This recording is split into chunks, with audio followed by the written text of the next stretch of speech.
here in just a moment.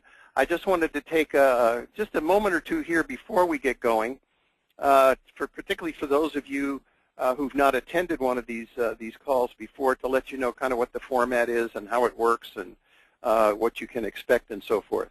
So the first thing is to make everybody aware that this is not a webinar in the sense that most of us know webinars to be. In other words, I don't have a presentation for you. Marsha doesn't have a presentation.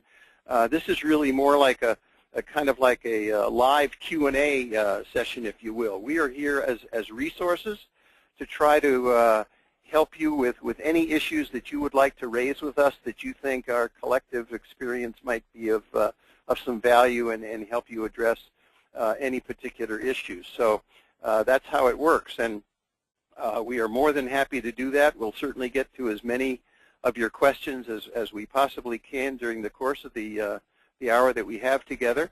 And if you've not done it before, I think you can probably intuitively figure it out. If you look over there to the right to the GoToMeeting sort of menu that you've got there, you notice there's an area where you can chat us the questions or type it in, and that's all you need to do. It works pretty much like instant messaging.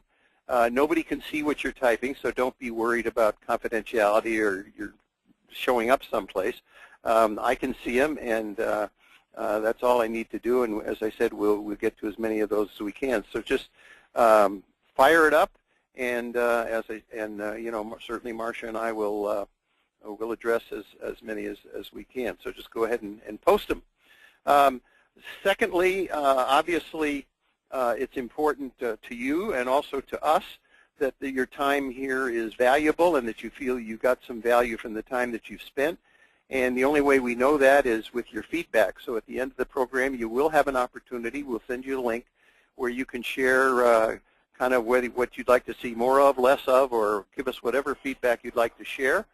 And we do read it and try to address the issues that are raised as best we can. So we certainly would look forward to that as well. Now, for those of you who, even though you see Marsha's contact information here, and we had some background information on her when you got the email announcing the meeting, but for those of you who haven't had the opportunity to know a little bit more about her, let me tell you a little bit more about her, because I'm very excited that she's been able to find the time to join me today. Marsha Muawwad has been working with senior-level executives her entire career. As a career strategist with us, she speaks with many of our executives on a weekly basis, covering such topics as search strategies, resume preparation, and all the other things that kind of go into this process of trying to manage our careers. But for 15 years in a prior life, she was a managing partner of an international consulting firm with established practices in both government and the healthcare arena. And the consulting firm's products were all geared to top executives in the areas of strategic development, deployment, customer retention, and leadership development.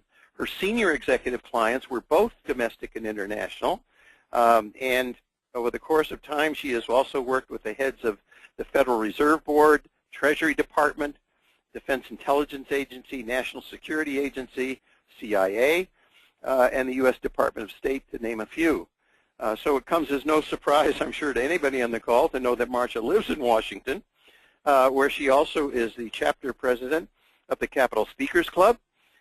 She is a board member of the Washington Ballet. She's a former board member of the Kennedy Center and the International Eye Foundation. And her husband is an orthopedic trauma surgeon, colonel in the United States Air Force Reserves, and a Kuwait and Iraq War veteran. So obviously, Marsha knows the kind of the environment around the Beltway, but as I said, she's had a wealth of experience working with senior level executives for a long, long time, and so I'm delighted, as I said, that she's taken time to join me today. Welcome again, Marsha.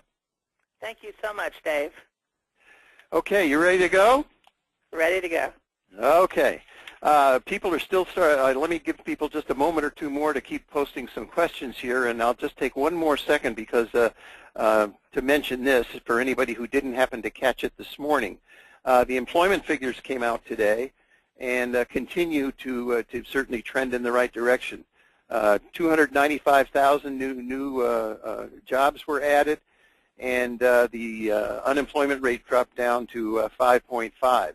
So that good news continues. That doesn't mean that you know, many people still don't have challenges, but at least it continues the as I said, the rate and with things going in the right direction, which is, I think, good news to us all.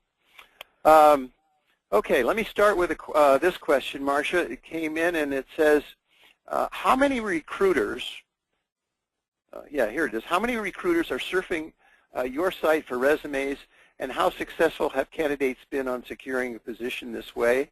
And the follow-on to that is what industries are looking to ExecuNet for positions to fill.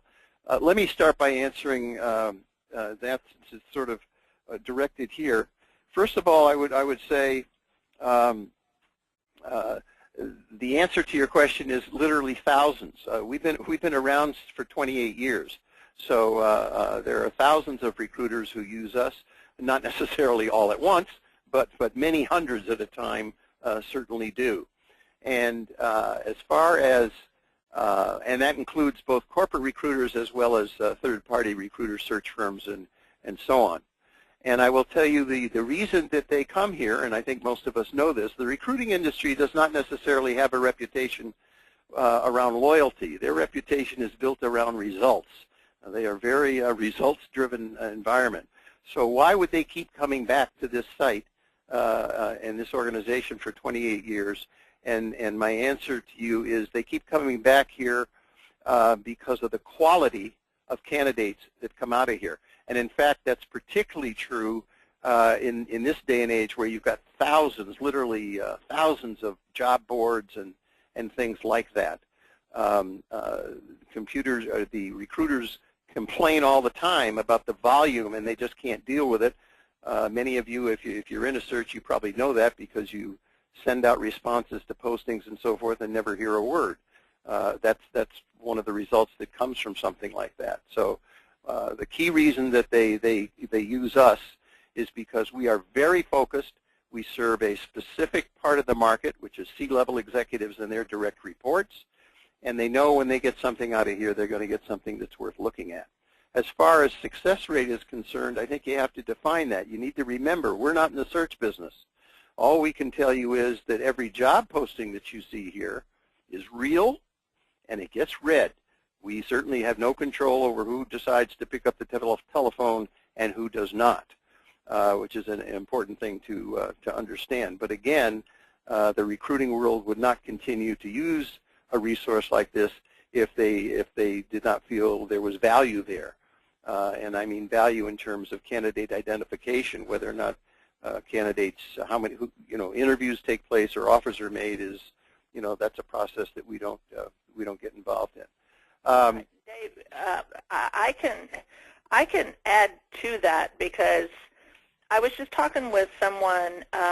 He's an ExecuNet member, and in July I had a conversation with him. We redid his resume, and then he wanted his ExecuNet profile redone. So we worked on his profile. Mm-hmm. And we determined what kind of markets he wanted to go into, what he was interested in. So we designed the profile to attract that kind of market. So I got a call from him in January to tell me he was so excited because he had been a senior vice president of HR for the largest catering food service that caters airlines. Mm-hmm. And we redid his ExecuNet profile, we redid his resume. He called to tell me that he was going to work as senior vice president of a multi-billion-dollar beauty and products company. Mm-hmm. And I said, oh my God, James, that's fabulous. How did they find you? He said they found me on the ExecuNet website, and his starting salary was $300,000 plus. So nice. I keep hearing those stories over and over and over that people are being found on the websites. Yeah. So I think it's very critical to make sure that your ExecuNet profile and whatever other profiles that you have out there are truly up to date, because executive search firms, as Dave said, are in those sites daily looking for talent. And I want to add something very quickly to that, Marsha, that's really important, and that's this. You need to understand, again, at the market level that we're trying to serve here, that the vast majority, and by vast majority, I mean 92% of the positions at $200,000 and above never see the light of day. That is to say, they aren't posted. The jobs that are posted here are usually the ones that they're finding hard to fill, so they're willing to post them.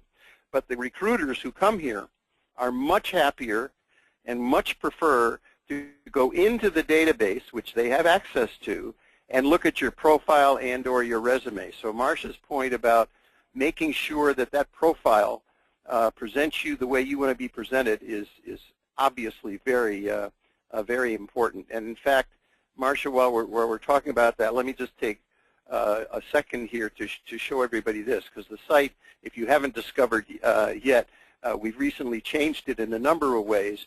And so this is a good opportunity to point out a couple of quick things to you if you haven't had a chance to do it yet. When you come onto the site now, you'll see in the upper right-hand corner this sort of welcome Dave or after you've logged in. If you mouse over it, there's a drop-down menu that you can see here. And notice it has, you've got access to your account, your profile, messages, your network, ability to search members, and so on. That is how you really manage anything in this on the site. And what I was going to say is, when you go to My Account, you can see that it's broken up into these areas. I've highlighted 3 of those because if you haven't been back for a while or you're a new member, these are 3 critical things to do. One, as you can see in the upper right-hand corner, part of your membership is an opportunity to get your resume reviewed. You just click there, set it up, and they will set up a review for you. It's complimentary, but I think you will find the time well spent. Down here in the middle, you see about the profile. Clearly, that speaks to the issue that Marsha was just talking about, and an opportunity to put that together. And thirdly, over here, network, that allows you and can take you through the process of being able to identify and perhaps network with other members.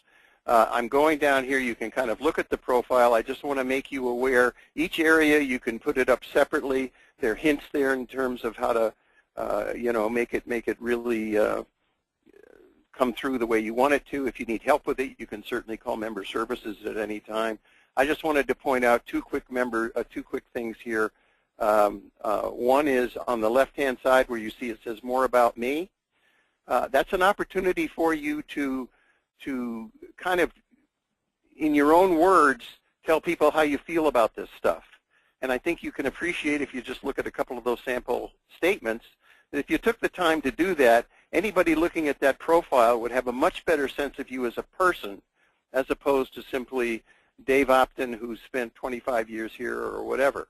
So it's kind of worth your time to do that, I think. And also to make sure that you've taken the time to go through on the right-hand side here where it talks about what you can help with. Those are your networking preferences. People can see that as well.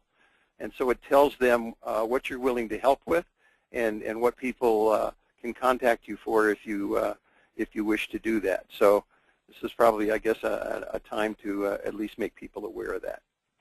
Right. Okay. And one other thing, Dave, that I would like to mention on the ExecuNet profile, because many people that come to us, after we do their resume, then they're saying, can you help us navigate? Can you help us network? Can you help us search for positions?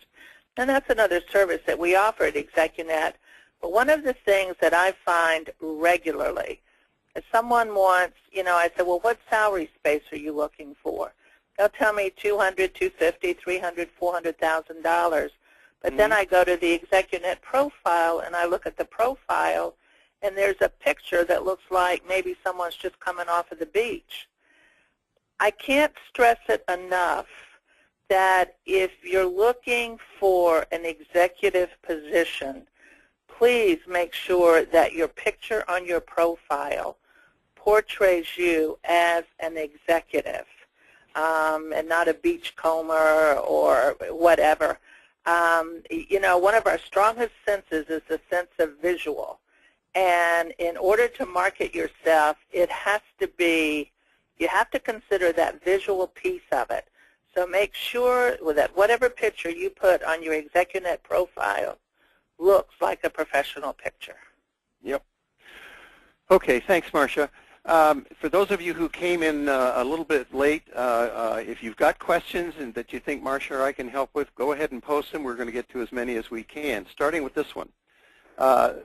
This member says, I recently became unemployed due to cutbacks in my organization.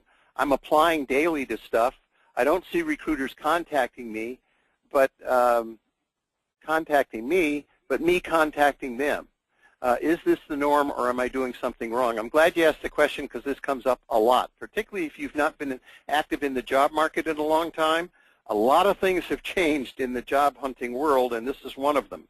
That is to say, many of us came out of the generation where if you applied for a position, and this was long before the internet, you got a response and some acknowledgement that says, Dave, thanks for your resume, we don't have anything or whatever, but something that told you that they received it and they acknowledged that receipt.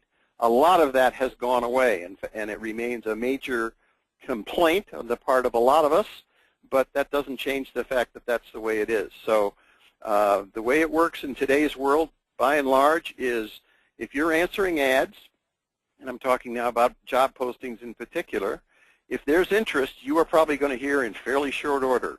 If there is no interest, you are probably not going to hear a thing. And you should not interpret from that, even though I understand it's a very easy trap to fall into, because this whole process is a heck of an emotional roller coaster. It's very easy to start thinking, geez, there must be something wrong with me. I'm doing this wrong or that wrong. Not necessarily so at all. So don't try to avoid that pitfall if you can. And Marsha, I'm sure you've got something you'd like to add to that. Well, I do, and it goes back to your profile. You want to design your profile, again, whether it's ExecuNet profile or LinkedIn profile, according to what we call a pull strategy.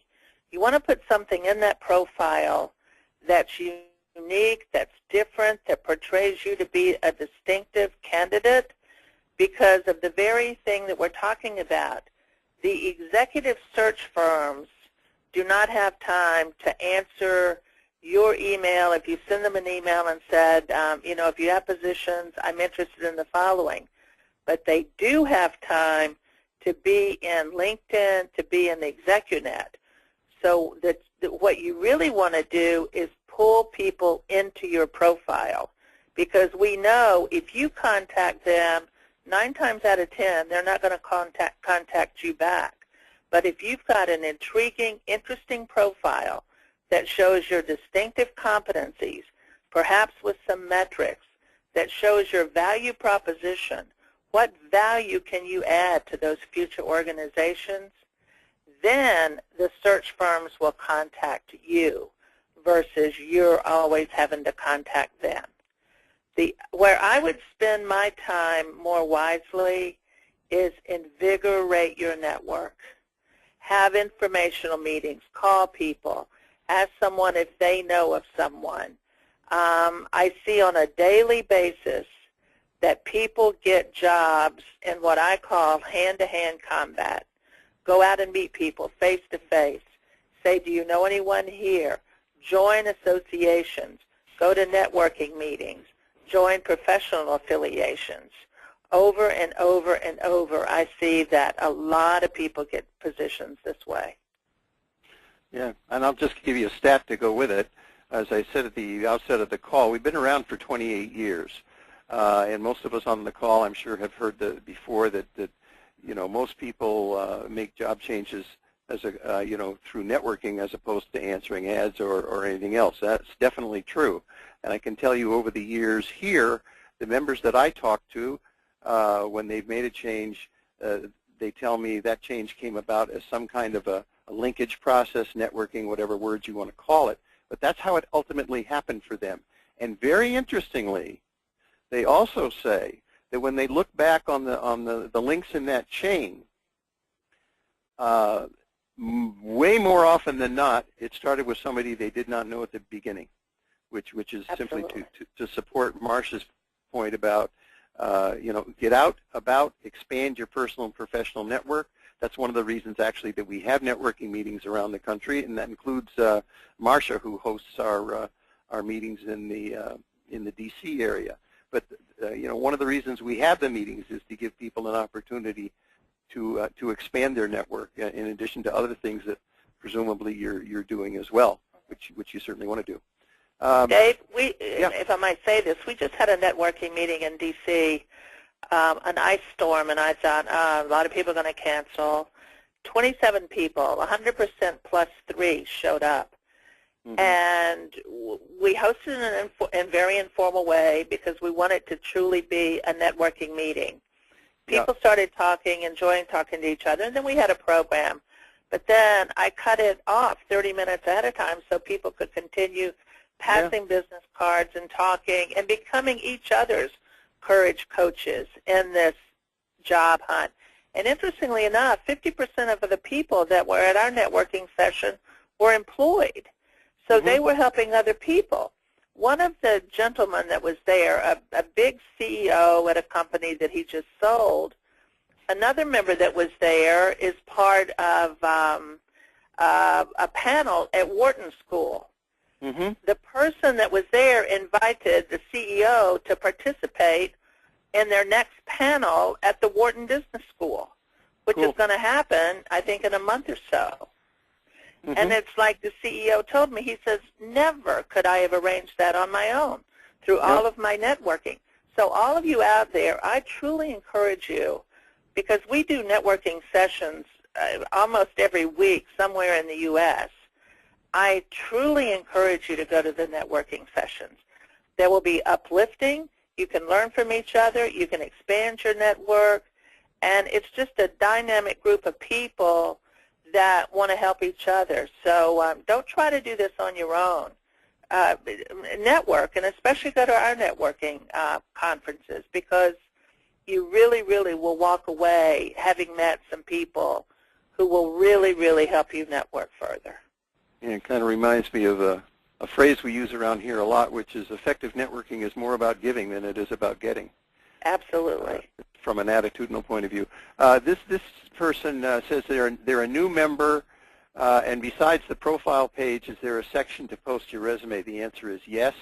And if you came in later, didn't see it, I'll show it to you right here. If you log in, go into my account, go to the resumes area, and see where it says manage my resumes. If you click there, that will allow you to upload your resume. In fact, we have the capability you can upload 3 different documents there if you choose to, because we have a lot of people with pretty broad backgrounds, so sometimes they'll have one resume that is focused on a particular area of expertise, and another one that might be focused on something else, but that's where you would do it. This person says, let's see here, of course it varies from company to company, case by case. But could you please advise the standard or average severance package for director versus vice president level when conducting negotiation on offers? I don't have stats off the top of my head. This is an area where I'm sure, as you know from your own experience, this stuff varies all over the lot. There are a lot of companies, particularly the larger ones, actually have HR policies that speak to how much severance is given at different levels in the organization and so forth. I certainly will tell you, at least it's from my experience in talking with people, as time has gone on, and particularly when you go through the recession thing that we're still getting out of, a lot of this stuff has been cut back a lot more than it was, as they say, back in the day. But it certainly still takes place. And you will find, actually on the site, I think you'll find some programs that focus on compensation, or certainly kind of the negotiation process, which is, it's such an individual thing. It's really hard to say. If I had to pick a number out of the air right now, I guess I would say at the director or VP level, and I'm talking now, people where compensation is I would say 200K or above. I would, if I had to pick a number, I'd say probably 4 to 6 months. Sometimes a little bit longer than that, depending on what the situation is and what somebody's able to negotiate. I don't know, Marsha, have you had any thoughts on that at all? Well, I was just thinking, and I agree with you, because obviously when we're doing resume reviews, we talk with many people that have just gotten a severance package. So I always ask them, not to be intrusive, but could you, just kind of give me an overview of what you got in your severance package. Right. And I would say the average is 6 months. I talked to one person last week that had been at the company for 30 years. Mm-hmm. The severance package was 2 months. Wow. So what's going on out there, which is, not to scare anybody, but just, to maybe focus on making sure you have a nice savings account, is with all of the private equity firms coming in and buying new companies, we're not seeing the severance packages that we once did. Yep. So I would just be prepared, but I think that the average that we see are 4 to 6 months. And the crucial part is, how long do you have health care coverage? Yeah. We're seeing that about 3 to 4 months. So as Dave said, and I'm seeing it when I talk with people, it's not the glory days when you got like maybe a year severance or this, that, and the other. I mean, there are still outliers, but I would just, even though you're gainfully employed now, I would be thinking about making sure you're taking care of your own future. You may get a great severance package, but you may not. So make sure you're prepared. Well, that's actually one of the reasons why about 60% of this membership is made up of people who are employed. Absolutely.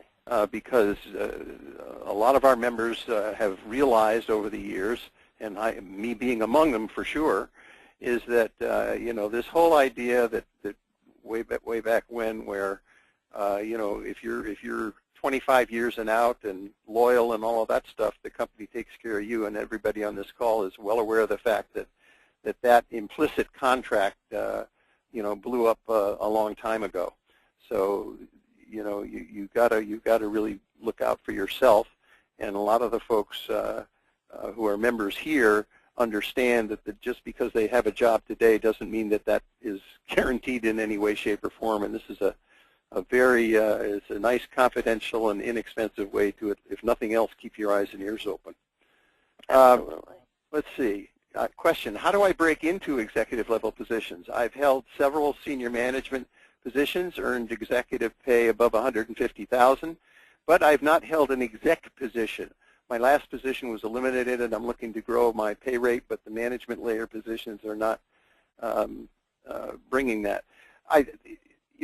It's hard to say, because how you define executive can go all over the place. That includes job titles.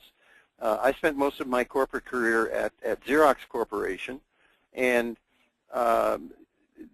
large companies in particular have policies that govern actually titles.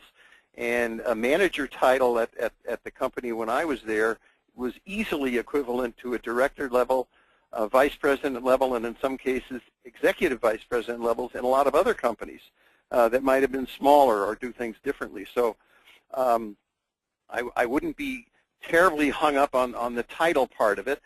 You may find that some recruiters are, because they have this perception that unless you've got a VP title, you shouldn't do that. But this is another argument for why networking is a much more effective way to do this than answering ads, because it's not a question of title so much as it is what were the levels of responsibility, and how does that translate into the position that you're being considered for or that you aspire to.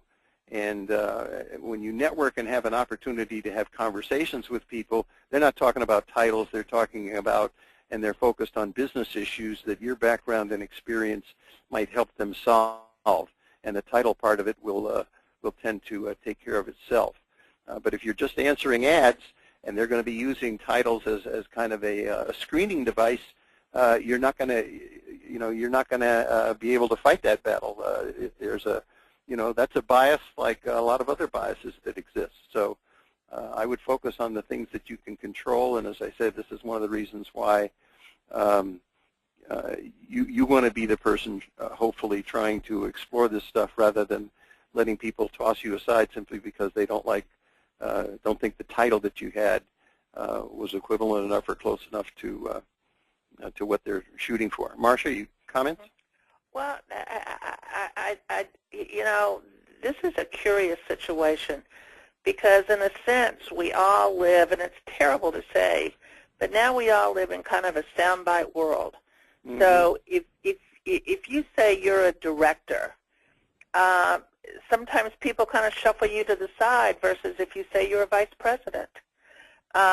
So even though, in an organization you can be making $300,000 a year and still be a director, right? There is this yearn, and I think it's among all of us, to want to be a vice president, to want to be a chief operating officer. And for someone who wants to do that, and the title truly is important, my advice is go to a smaller organization. Yep. Because smaller organizations, some of them just say, call yourself whatever you want to call yourself. Mm-hmm. But when you go to a larger organization, those titles are so legislated. They're like gold, and there's a lid on those titles. So if being a vice president or a chief operating officer, if that title truly, truly, truly is important to you, I would search a mid-size or smaller organization. And interestingly enough, I'm finding in working with many, many people, as we're seeking and helping them find opportunities and new careers, the smaller organizations I'm finding are paying extremely well, and they're generous with their titles. So, but if you're going to like a Fortune 500 company or whatever, those titles are very, very, very hard to come by. I was talking with a senior vice president of a huge financial organization, and he had one of his greatest stars leave because he did not have a slot to make him a vice president. This mm-hmm. person was just a director. And the person wanted to be a vice president so well, he left the financial company and went to a smaller company just to get the title of vice president. Mm-hmm. So for some people, it's very important, and that's a valid desire if someone wants to be a vice president or COO, but just go to a smaller organization to do it. Okay, thanks, Marsha. This person wants to know, how do you crack the code on dealing with the top 5 executive recruiting firms? They work on the company time inside instead of my time inside. Though, how can we engage them to accept your resume to be part of the database for future searches that they work on and so forth? Do you have any advice? I got a couple quick advices. First of all, if you just send a resume in, they usually are, I don't know how much they really screen them. They'll maybe put them in the database. That's the good news. The bad news is that they don't really use their databases as much as they would like you to think that they use them. Simply because it's garbage. It's the old adage of the day that information goes into the database is the day it becomes out of date, and time is precious to them. So they would much rather do things on a real-time basis. So getting it into their database, is probably not a big deal. I certainly would not spend a heck of a lot of time trying to figure out how to connect with recruiters, be they the top 5 firms or the top 25 firms, unless you actually know somebody there. Because unless you do, the probability of getting even a courtesy interview is somewhere between slim and none. That's maybe the bad news. The good news is, even though the default positions for many of us is, well, if I'm looking for a job and I got recruited to my last one or the two before that, then I guess I'll work with recruiters. You very quickly forget the fact that they work for the companies, not for you. Right. And therefore, that's where they're going to spend their time and their energy. But they don't fill as many positions as you think at all. A really good retained recruiter probably will do about 10 searches a year. So you can just kind of imagine what the probability is that they're working on something that would, be a fit for you at a particular point in time, and that's where their focus is. So, get the resume in the database, that's fine, but I would spend the vast majority of my time and energy, as I said before, on expanding your personal and professional network. Marsha, any thoughts there? Well, I have a thought and I have a question. Okay. And one is, why would you want to try to get into the top 5? Because as Dave said, they're not working for you. They're not ever going to be working for you. They're working for the corporations. So I've talked to many senior executive search firms, and they almost find it an irritant when people are trying to, call them, here's my resume, please consider me, or whatever. I talked to a senior executive person, and she said on a daily basis, and it's hard to imagine this, she says sometimes we get 500 to 600 resumes of people who think they're the one, they're the distinct candidate. And I asked her, I said, well, Liz, what do you do with those resumes? She says, I hate to say it. She says, but maybe we put them in the trash can. It's overwhelming. So what you have to look at are those are not the people who are going to be working for you. Again, we go back to, but if you have your ExecuNet or whatever profile up to date, let them find you versus you're wasting your time trying to find them. Now, one of the things I do know, there's a great organization that I subscribe to here in the D.C. area. It's called CEO Update, and I know that there's many of those for other kind of industries. But CEO Update, it lets me know on a daily basis all senior executive positions in the various associations that are open in the Washington, D.C. area. Now, what that does give me is the exact data in terms of who the search firm is that's looking for that person and the search firm, that person's email address.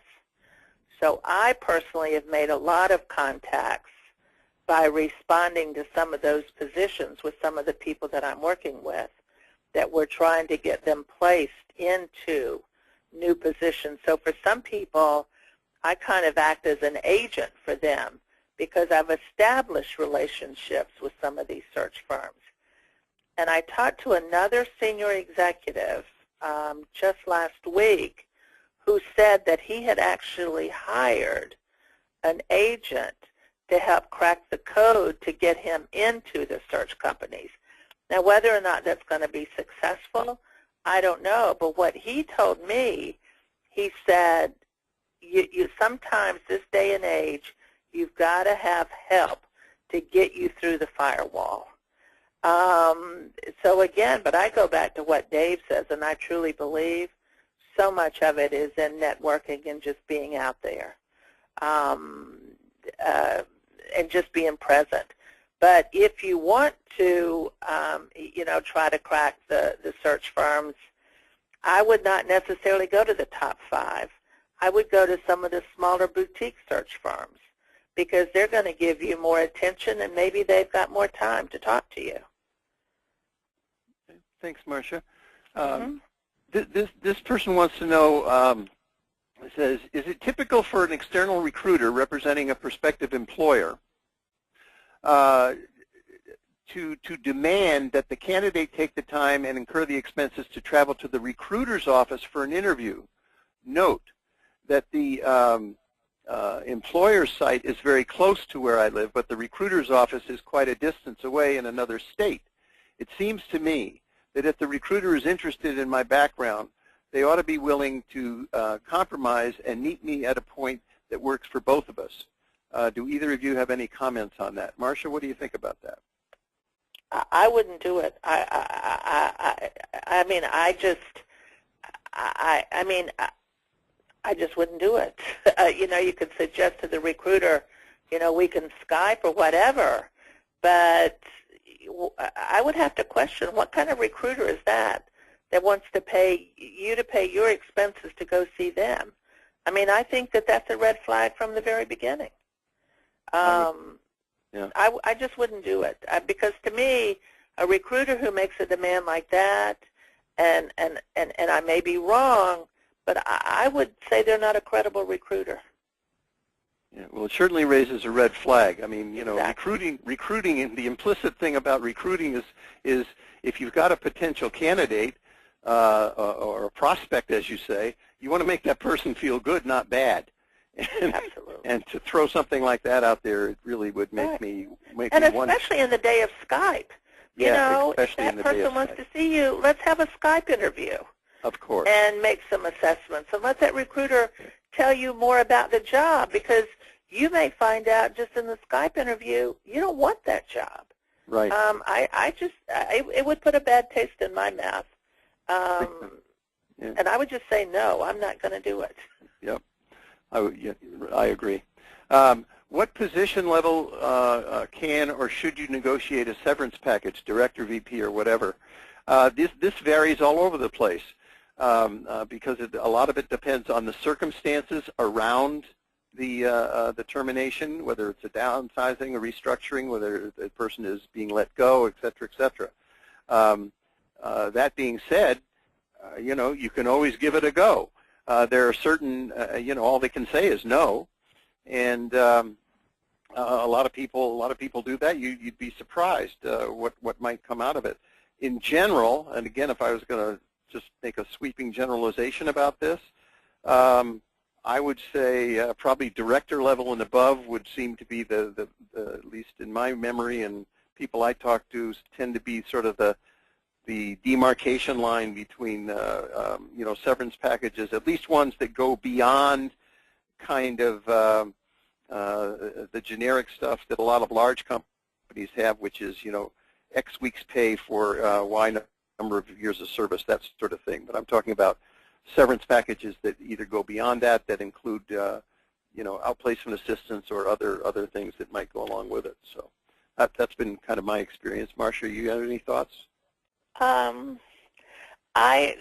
mean, I think it, and as you're saying, Dave, I think it just depends on the situation. You know, what's the company going through? I mean, I've seen professionals get severance packages. You know, what they often do is they lump, you know, like if it's less than a director level, they will say, well, you know, you had this much vacation coming to you, you had this much sick time accrued, so we'll give you 3 months or something. So I think it's so individual to the companies because, like I said, when I saw this very senior vice president that had been a company for 30 years get 6 weeks, I thought, you know what, I don't think there is a standard anymore. I think it's so individual to the company. And I think that because it's so individual, if you think you deserve a severance package, propose a severance package, especially if you're, I mean, I hate to say this, if you're at a certain age and if you're in a certain protected class and that you're being downsized or whatever through no fault of your own, it certainly gives you a lot more leverage to get a good severance package. Quite true. What do you find to be the 1 or 2 things that executives fail to do in interviews that would help really nail the interview? Marsha, thoughts on that? I do, because I work with executives on this every day. Right. Oftentimes when I start a resume review, I'll say to the executive, I would say, you know, think about the future company where you may want to go. Think about what your career has been about. And tell me what are 5 distinctive competencies, value add, that you can bring to a new organization. I'm yet to talk to one executive who can say that straight out of their mouth. Well, my value proposition is da-da, da-da, da-da, da-da. I think that where a lot of executives, people in interviews miss it is you do not have a very clear value proposition. And that's because so many executives that I talk with are humble. They've never really talked about themselves that much. But in the job market, what you need to learn to do is to talk about yourself, not in a braggadocio kind of way, but to talk about, your metrics. For instance, my last company, I was part of a senior team. We grew the business from $1 billion to $3 billion in 5 years. This is how we did it. Most people really do not know how to enunciate a very clear and compelling value proposition. And you don't just go in and say, well, you want to hire me because of da-da, da-da, da-da. But in the process of the interview and being asked questions, it is so good to have your value proposition in your head and to be ready to talk about it. Because number one, for positions over $200,000 a year, the market's tight. You have to figure out how you can present yourself to be the distinctive candidate, the candidate that's best suited for the job, and you really need to know how to talk about yourself in a compelling but yet very authentic kind of way. And I've yet to talk with executives when I'm doing the resume review that has their value proposition that they can tell me clearly and thoughtfully. So I would say in preparing for an interview, make sure you know what is your value add. What value can you bring to the new corporation? Not what you need. I see so many resumes that start with, my objective is to get a position as a COO in a Fortune 500 company. But when you put that on your resume, that shows it's all about you. What you want to show is it's all about the company that's talking to you. What value can you bring to that company? And I think once you get your value proposition clear and it's very compelling, the company that's interviewing you will get it very quickly. I think that's a very good one, and certainly one to focus on. I guess the one I would add to that in terms of that I hear about and when talking with people is a failure to really have done your homework.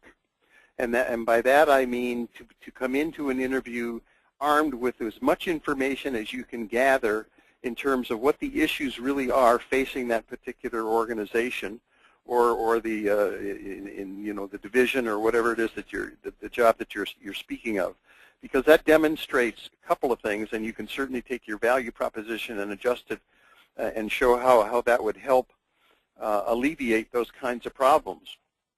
Because when you've done your homework, you're really talking with them about things that are really important to them, as opposed to kind of selling yourself. The selling of yourself comes from the passion that you bring and demonstrating to somebody that you really care about what's going on in their life, and the background and the experience that you are bringing to that position is going to help them, as I like to say, I can be the aspirin to your headache, and go at it that way. And I think a lot of times, particularly because if we've been in senior level positions and we've been on the other side of the desk doing the interviewing, we think, well, I can knock this off, easy. It's a lot different feeling when you're on the other side of the desk, and right. and you've got to really show them that you're prepared and that you care. That's right. And really Dave, to your point, because I do a lot of interview coaching, as people are getting ready to go in for an interview, and your point is underscored. I just did this last week, and I said, so what do you know about the company that you're going to be interviewing with tomorrow? Well, and they gave me generals, and I said, well, do you know who the senior team is? Well, yes, and then they gave me the name of the senior team. Well, do you know where that senior team came from? Where were they before that they were this?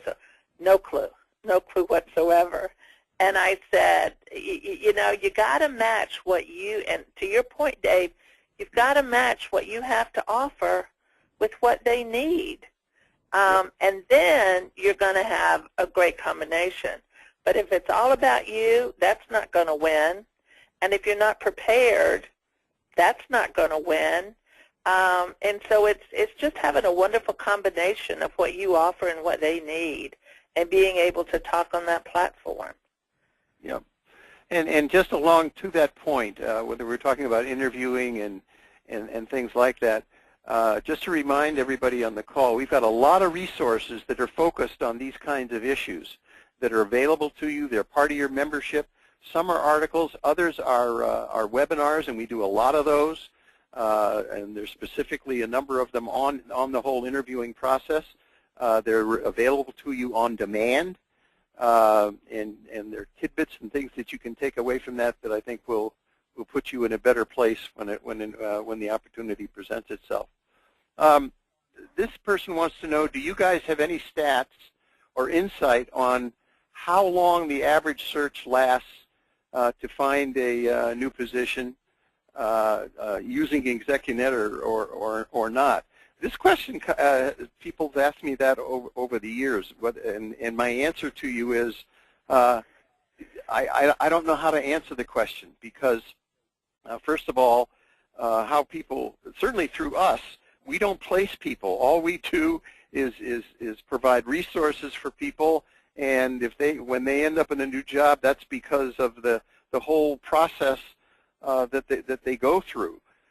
Certainly, I can tell you, I get emails every single day from members who either have gotten positions, directly through us, or in most cases they say, this isn't something that I posted for an ExecuNet, but I cannot tell you how much what I've learned from this membership put me in a position to get this offer when that opportunity presented itself. So the time element, you just don't know. I get asked a lot about how long a typical search takes, and that is all over the lot as well. What I can tell you in general is, however time frame you put on it, and most people say, well, it'll probably take me 3 months, 4 months. There's a very high likelihood, even with the market trending as positively as it is now, that it's going to be longer than that. And that's simply, I think, human nature in terms of how people approach these things. I hate to give people a number, because if it doesn't happen, they think something's wrong with them, and that isn't the case at all. Each situation is very much individually driven by all kinds of things, whether it could be where you're located geographically, and are you prepared to move or not? Are you come from an industry that's expanding or contracting? What is your flexibility or ability to do when it comes to finance, and just a thousand other things. What about age, for example, and things like that? So you really can't put a number on it per se. I just think you have to have the faith in yourself and do the homework to give you the opportunity to succeed when that thing when it happens for you. And I think, Dave, that it's almost sometimes it's not the length of time, it's the quality of the time that you put in yourself, in terms of, you can't just sit home on the computer and apply to jobs that pop up on Indeed or whatever. You got to make getting a job your primary job if you're unemployed. I mean, I've seen people that got a job in 6 weeks, but I call that's the bluebird that flew over your head. Right. When I work with people in coaching, and I say, let's do a worst case scenario. Let's think about, it may take 6 months to 8 months. You might get a job in 2 months or 3 months, but let's think about it in terms of 6 to 8 months. If you get something sooner, that's great. But if you don't be disappointed, because I talked to a very senior executive search person yesterday. And when they're given a contract, or whatever it's called, to go find a senior executive, when they have a retained search, They tell me it takes them sometimes 6 months easily to find the executive.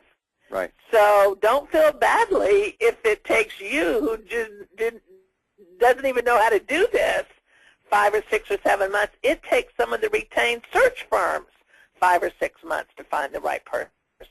So don't take it personally. That's just kind of the market. So I think it's better to be prepared that it may take longer than shorter. So if you get a job in 2 or 3 months, that's great.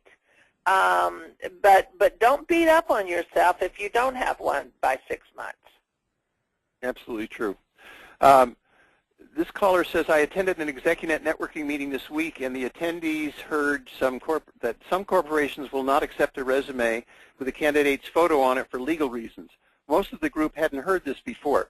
Do either of you know anything about this resume with the photo on it from a legal standpoint? Photos seem to be very popular these days.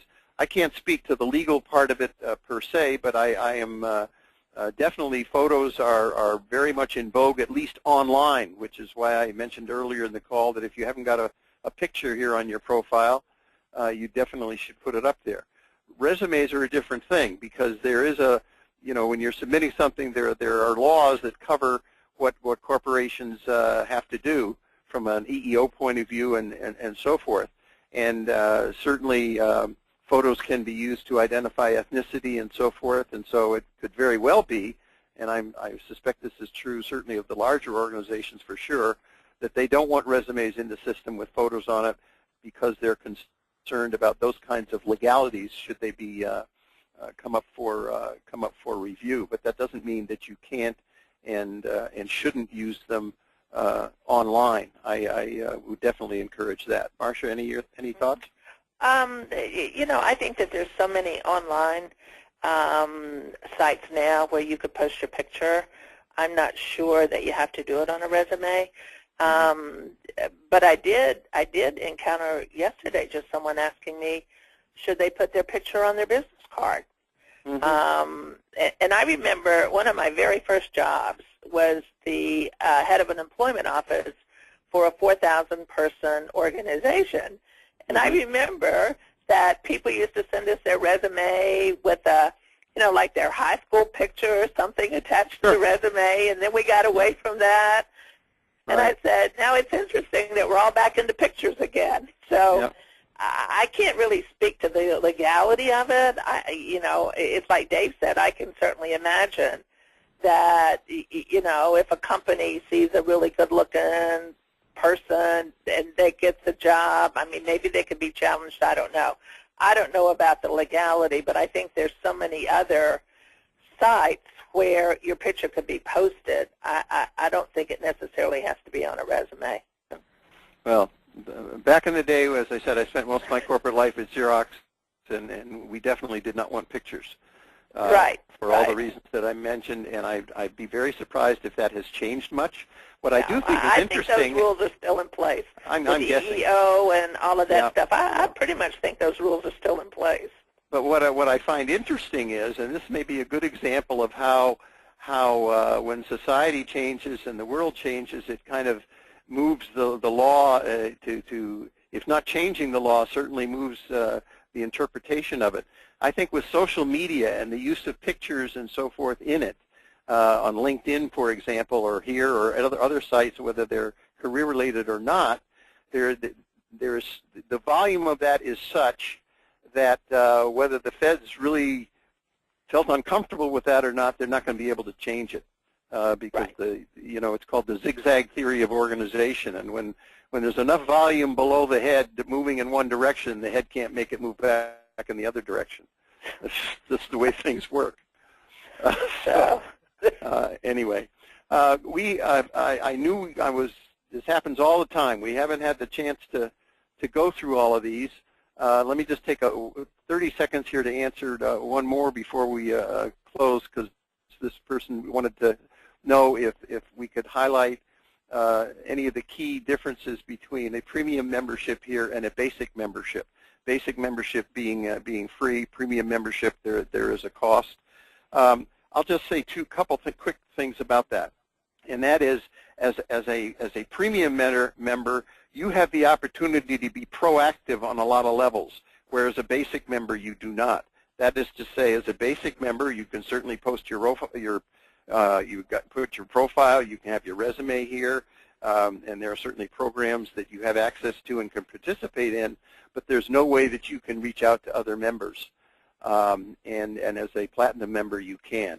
In addition to that, as a platinum member, there are frequently programs that will be made available to you before they're made available to basic members, if at all. So it's really like anything else. It's a question of whether or not you want access to all of the features of being a member here, or just some of them. There certainly is value in both, which is why we have both levels of membership. Marsha, we've kind of run out of time here, but Dave, also one thing that's really important is on our executive searches, the platinum members get first dibs on our very top level executive searches. Yeah, well, that's what I meant about having some things available to them before the rest of the membership sees it. I'm sorry. Okay. No, that's okay. Anyway, anything you'd like to say to the group in closing before we break for the weekend here? No, but I've just totally enjoyed it. I hope everyone got a tremendous amount out of it. And I hope you do use your ExecuNet services to really help you with either in a job search, you may be in a current position thinking about a job search, but we have an array of services, and so use us. Let us help you. Fair enough. And I've really enjoyed it, so thank you, Dave. All right, thanks, Marsha. Enjoy your weekend. To everybody on the call, thanks for your participation today, and certainly would look forward to your joining us on other calls down the road. Thanks, everybody. Enjoy your weekend. Thanks.